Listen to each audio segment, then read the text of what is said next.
दोस्तों, मैं आज भी वहीं बैठा हूँ जहाँ पे कल था। कोई लोकेशन चेंज नहीं किया मैंने। मेरा नाम सुरेश राय है और जापानीज़ कंपनी में मैं डायरेक्टर हूँ। चलें उस वीडियो में बात करते हैं जो कि हमने कल और आज शेयर किए थे, शॉर्ट्स में और लॉन्ग वीडियोज़ में।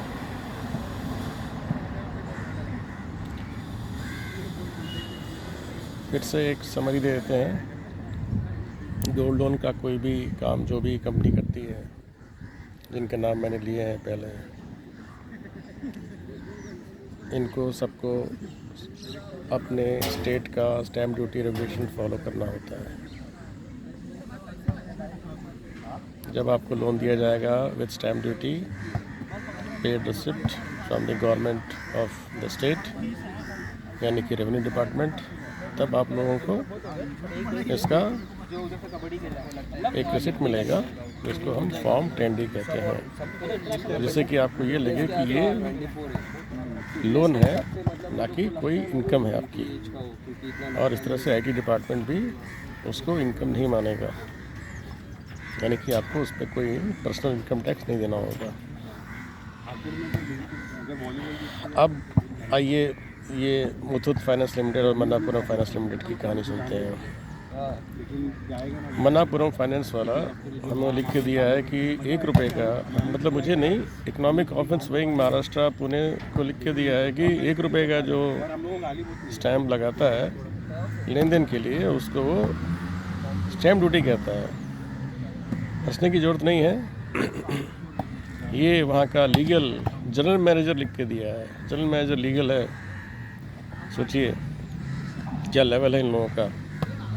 और ये कब से कर रहे हैं? जब से कंपनी रजिस्टर हुई है 30 साल 35 साल से। 1 रुपये के रेवेन्यू स्टैम्प पे, सो रेवेन्यू स्टैम्प बोलते हैं, सरकार का रेवेन्यू स्टैम्प या स्टैम्प ड्यूटी बोलते हैं। मुथूट वाले को तो, जैसा कि मैंने 3-4 जगह चेक किया था, उनके ब्रांच मैनेजर को इसके बारे में कुछ नहीं पता है। जब उनसे इकोनॉमिक ऑफिस विंग वालों ने पूछा कि स्टैम्प ड्यूटी के ऊपर बताओ कुछ, तो उस मैटर को वो लोग खा गए, दबा के, मतलब हवा कर दिए। और रिप्लाई में वो उसको दिया ही नहीं है। हमारी कंपनी 800 साल पुरानी है, काम कर रहे हैं, ब्ला ब्ला ब्ला ब्ला ब्ला, लेकिन बाकी कुछ भी इंफॉर्मेशन नहीं दिया। तो आप लोगों को भी अगर ये जानकारी चाहिए तो वहाँ पे अवेलेबल है, आप RTI के माध्यम से जानकारी ले सकते हैं। अभी चलते हैं हम लोग लेवल 2 पे। आप लोग ये सोचते होंगे कि ये घोटाला कितना बड़ा हो सकता है, तो मेरे अंदाज से 35-40 हज़ार करोड़ तक का घोटाला हो सकता है, शुरू से लेके अभी तक का। अच्छा, इस घोटाले में शामिल ऐसा क्यों बनाया गया है सिस्टम?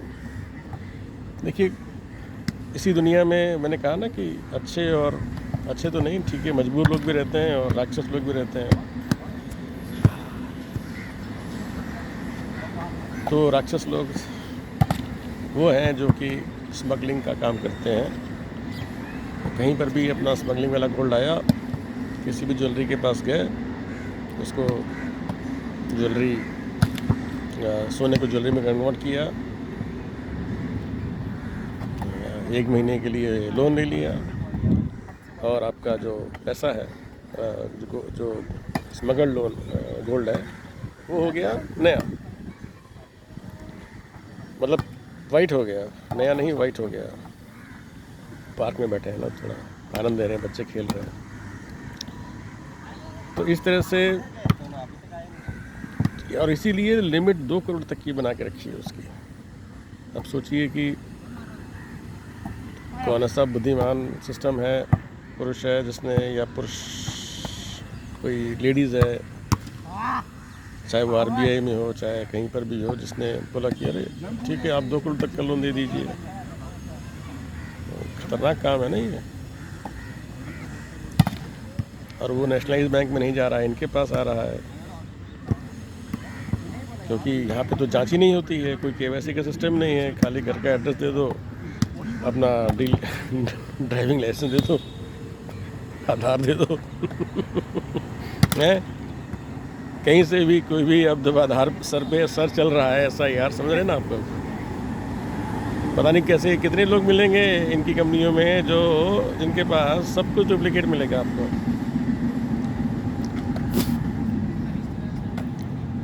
तो इसकी इन्वेस्टिगेशन जो है वो ईडी से होनी चाहिए या सीबीआई या एसएफआईओ से होनी चाहिए। ये मामूली काम नहीं है, इनका पूरा डेटा, फॉरेंसिक डेटा सब आना चाहिए। आरबीआई कैसे बोलता है कि हम ऑडिट नहीं करते हैं, हमारे कितने, हालांकि इसको ईडी ने और आरबीआई दोनों ने फ़ाइन किया है जस्ट पिछले वित्तीय वर्ष के अंदर 24-25 में। दोनों ने लगभग 20-20 लाख 30-30 लाख रुपए का फ़ाइन दिया है, लेकिन वो क्या फ़ाइन दिया है आरबीआई अपनी आरटीआई में नहीं बताता है। इसके अलावा जो हमने उसको 100 प्रश्न लिखे थे उसमें से जवाब भी 4-5 का ही देता है। कहता डेटा नहीं है, कोई नहीं, डेटा नहीं है तो कोई बात नहीं। अभी जब ये पब्लिक मांगेगा तो देना पड़ेगा ना। तो जहाँ तक मैं समझता हूँ मेरी 8-8.5 महीने अभी होने जा रहे हैं धीरे धीरे करके। अब इसका अंत आ गया है, क्योंकि 2 बड़े राज्य हैं महाराष्ट्र और गुजरात, और दोनों की राजधानी में ये नहीं पे हो रहा है, स्टैम्प ड्यूटी नहीं पे हो रहा है, एवरग्रीनिंग चल रही है। कैसे कलेक्टर लोग घूम रहे हैं, पार्टियां चल रही हैं, अखबार पढ़ रहे हैं, सब जगह लिखा हुआ है, सब जगह आ रहा है कहीं के पान बनारस वाले का प्रचार।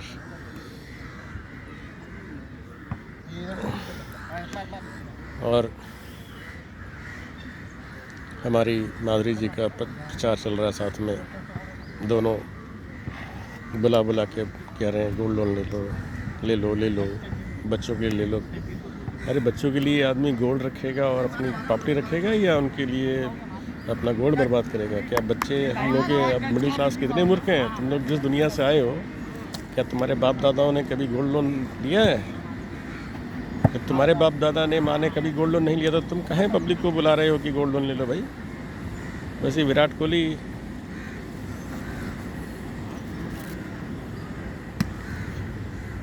विद्या बालन कैसे, क्यों कर रहे हैं लोग? क्यों 10 करोड़ मिल रहा है एक को, 20 करोड़ मिल रहा है एक को। शाहरुख खान, उसको भी मुथूट फाइनेंस वाले ने, माइक्रो फाइनेंस वाले ने उसको अपना प्रचारक बनाया है, सेलिब्रिटी। क्यों? कि अमिताभ बच्चन पहले आरबीआई का काम करता था, उसने अपना माहौल बना लिया। अब इन लोगों ने देखा कि यार हम केरला वाले हैं, हमको तो बाकी जगह घूमने में जाने में आसानी मुश्किल होगी, तो इन्होंने इन लोगों को प्रचारक बना लिया, सेलिब्रिटीज़ को। ये लोग बोलेगा मुँह से तो सब लोग मानता है, पब्लिक सोचती नहीं ये जो प्रचार कर रहा है, ये जो KYC खेलता है, KBC है, इसको भी हम चिट्ठी लिखे थे, चिट्ठी वापस कर दिया। कमाल की बात है, रजिस्टर्ड पोस्ट पे कंप्लेंट लिखे थे तो उसको वापस कर दिया। आज जब बिना कंप्लेंट वाला पोस्ट भेजे तो ले लिया है, लेकिन जवाब नहीं दिया है। ये करीब 6 महीने पुरानी बातें हैं। माधुरी दीक्षित का तो आज तक रिप्लाई नहीं आया। हाँ, अक्षय कुमार, जो आदमी केला खा के जी रहा हो, उसको गोल्ड लोन की अर्निंग से क्या मिलने वाला है? फिर भी मन्नापुरम से 10-20 करोड़ लेता ही ना होगा। सब फीस वापस किया जाएगा भाई आप लोगों से, वो भी 1000% के साथ, या तुम्हारी 90% जो भी तुम्हारी नेटवर्थ होगी ना, उसके साथ वापस लिया जाएगा, क्योंकि तुम लोग फिर कमा लेगा ना, लेकिन पब्लिक का नुकसान तुम लोग कर दिया ना। बचने का कोई चांस नहीं है, कोई रास्ता नहीं है, कहीं नहीं भाग सकते। चाहे ये मुथूट वाले हों, चाहे मन्नापुरम वाले हों, चाहे और भी हों, या उनके जो प्रचारक हों, सेलिब्रिटी जिनको हम कहते हैं, वो सब के सब वाइंड अप में आएंगे। ने कहा था हमने तो कमाल की बात देखिए, मुथूट फाइनेंस लिमिटेड और मन्नापुरम फाइनेंस लिमिटेड, मतलब मुथूट वाले ने तो आरबीआई को लिख के दे दिया कि हम महाराष्ट्र में भी नहीं भरते और हम पूरी इंडिया में नहीं भरते हैं स्टैम्प ड्यूटी। और हम चूँकि दोनों कंपनियों में शेयर होल्डर भी हैं, तो वहाँ पे जब हमने अलेक्जेंडर मुथूट या जॉर्ज मुथूट से पूछा, जो मैनेजिंग कमेटी में 30 तारीख को एजीएम हुआ था, उसने पूछा, उसने एक्नॉलेज किया है, बोला है कि स्टैम्प ड्यूटी भरना होता है, लेकिन कहता है कि वो बॉरोवर को भरना होता है। सही बात बोल रहा है, यानी कि उसको पता है किसी को तो भरना है। अब कोई बहुत बड़ा ये नहीं है स्टैम्प ड्यूटी, आपके लोन का आपके स्टेट के हिसाब से स्लैब बनाया हुआ है, वो कि 0.1, 0.2, 0.3% का स्लैब होता है। तो अपना तो वो जब आप लोगों को पेनल्टी लगाता है तो 1%, 2% लगाता है, 3% लगाता है। अचानक आपका 12-14% वाला लोन 27-28 से पहुंच जाता है, जबकि ये कोई क्रेडिट कार्ड वाला लोन नहीं है, आपका सामान उसके पास रखा हुआ है। आरबीआई बोलता है हमने सब डीरेगुलेट कर दिया है। अरे साला, तो तुम तो खुला सांप छोड़ दिया है मैदान में, सबको काटो। आज सांप को नचाने वाले नचनिया ये सब मिली गए उसको। आइए मैनेजिंग कमेटी दोनों कंपनियों के बीन बजा रहे हैं कि भाई करो डांस समाज में। क्या क्या अर्थ निकालें इन लोगों की हरकतों का, कोई लिमिट नहीं है। तो आप लोग सावधान हो जाइए, जाइए दुकान वाले से बोलिए कि भाई हमारा स्टैम्प ड्यूटी किधर है और तुमने क्यों नहीं भरा, ये सारा इलीगल हो गया है। आप सीधे अभी पुलिस में जा सकते हैं, कंप्लेन कर सकते हैं। बोले कि इसने हमको धोखे में रखा है, इसने प्रचार ऐसा करवाया कि धोखे में रखा है, इसने डिजिटल मार्केटिंग ऐसी की है कि हमको धोखे में रखा है। जब हम इसके यहाँ जाते हैं तो ये कुछ नहीं बताता स्टैम्प ड्यूटी के बारे में, कोई नहीं बोलता। इनका कोई भी ब्रांच मैनेजर या सेल्स पर्सन आपको कुछ नहीं बोलेगा, मालूम ही नहीं है तो बोलेगा क्या, वो ट्रेनिंग ही नहीं दिया है उसको। और सबसे कमाल की बात, जब आरबीआई को ये लोग डिटेल भेजे थे जिसका हम केस परस्यू कर रहे हैं, उसमें वो डॉक्यूमेंट नहीं भेजे जहाँ पे कि वो छाप करके टिक्का होता है स्टैम्प ड्यूटी, खाली है वो। ना आरबीआई को भेजे, ना इकोनॉमिक ऑफिस विंग को भेजे। तो इकोनॉमिक ऑफिस विंग बेचारा, वो भी काफ़ी 3-4 महीने मेहनत किया, सम्मन भेजा, वो भी बेचारा ब्रांच से ही काम कर रहा था।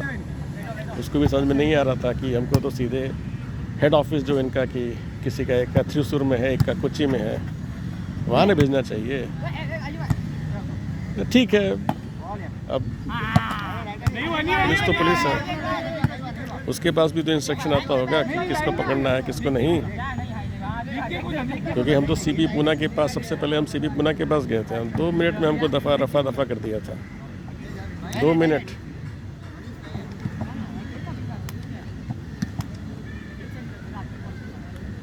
सीपी पूना ने हमको, और 6 घंटा हम बैठे थे उस दिन उसके ऑफिस के बाहर, और हमारे साथ और भी लोग थे।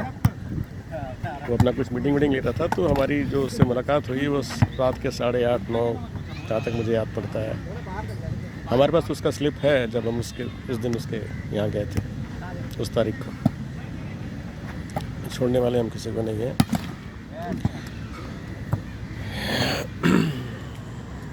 केस फाइल हो चुका है, अब देखें आगे क्या होता है। आगे और इसमें लिखेंगे, बताएंगे, और भी कुछ चीज़ें हैं जो कि हम जोड़ सकते हैं अभी, क्योंकि ये सिर्फ एक राज्य का खेला नहीं है, ये खेला पूरे कंट्री में चल रहा है। और स्मगलिंग तो बहुत होती है। इनके पास, मुथूट वाले के पास तो 203 टन सोना है ग्राहकों का, लेकिन वो ये नहीं बताता कि किस ग्राहक का कितना सोना है। वो फोरेंसिक में बाहर आएगा, अब पूरा आधार से मैच किया जाएगा, असली नकली डुप्लीकेट है। वैसे ही मन्नापुरम के पास लगभग 60 टन सोना है पब्लिक का। अब इसमें कितना पब्लिक का है, कितना स्मगलर का है, उसका भी जांच होगा। तो जांच होने दीजिए, लेकिन आप लोग अपना जो भी आपके पास चीज़ है, चिट्ठी पत्री, इन कंपनियों से आपने लोन लिया है और स्टैम्प ड्यूटी नहीं भरवाया है, वो संभाल के रखिए, ये बहुत काम आने वाला है। और जितना हाँ, आखिरी में जोड़ी देते हैं ऑक्शन, जो बेचारे लोन ले लेते हैं फिर उसके बाद एवरग्रीनिंग होती है, यानी कि फिर से टॉपअप हो जाता है, वो बेचारे ऐसे पिस जाते हैं कि कैसे भरेंगे बताओ। 27% 28% पे लोन, पेनल्टी वो वैसे ही भूल जाते हैं, चलो गया खत्म। तो उसका सोना ऑक्शन कर देते हैं लोग। तो ऐसे भी बहुत से हमारे परिजन हैं, यानी कि भारतीय हैं, जिनका सोना ऑक्शन किया जा चुका है। ठीक है दोस्तों, हो गया 16 मिनट, फिर बात करेंगे। जय हिंद, राम राम।